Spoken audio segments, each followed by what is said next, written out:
This video is not only for the students, it is for the teachers and also those who are not in the profession of teaching, because I would welcome all your viewpoints. I am a teacher by profession. I consider my job to be a noble job, and yes, teaching profession is considered to be a noble profession all around. But I don't know why people out there, most of the people I will say, they have this notion that a teacher should not demand financial increments, should not demand financial, enrichment. And they consider that the teacher should be satisfied with whatever financial condition he or she is in. Now, this I consider that you are demeaning the profession which you are talking as a noble profession. How do you define a noble profession? Do you keep a parameter in that a teacher should work without any demand of financial enrichment?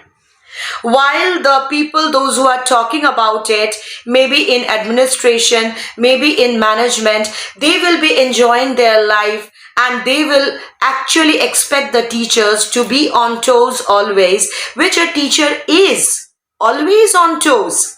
And they will take the cream of the scoreboard and they will add a feather to their cap of success. But the real players are doing a noble profession. They are looking at the scoreboard, but they don't have that demand. They don't have, rather do you consider actually they do not have the right of financial enrichment and comfortability that you enjoy? So why do you consider a teacher to be underpaid? Be alert. If it is so, think about when you become grandparents. Will your grandchildren get good teachers? Because if the Gen Z and the Gen Alpha is not coming to the profession, we hardly hear students saying, yes, we also want to become a teacher. They say, teacher kaun banega? Because they know it demands patience. It demands to be satisfied with less financial condition, with less incentives.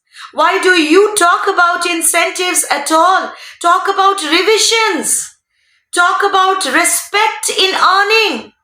So you talk about respect. I admit that teachers are most respected in the society.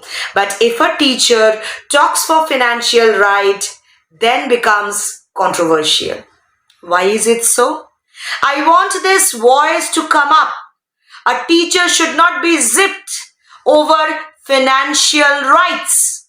A teacher should be having that independence to fight, to talk about financial rights, to get what he or she deserves. Otherwise, in near future, our society will be void of teachers, those who come by heart to the profession. Because we need teachers, those who come by heart to the profession to give their best. And we should hear children, those who really want to become teachers by their own choice. It is not about copy correction. In the near future, we will see everything is becoming digitalized. So maybe one day this correction will be more systematic. It is about willingness to come to the profession. It is about security in the profession, which they get in other jobs. You talk about corporate education system. How can you expect a total corporate education system? Can you give the incentives like corporate sector? Can you give the facilities like corporate sector? Can you give the financial comfortability like corporate sector? If teachers become corporate teachers, your students will not be groomed accordingly. So let the teachers also have the right to speak about financial conditions, to speak about their financial upliftment.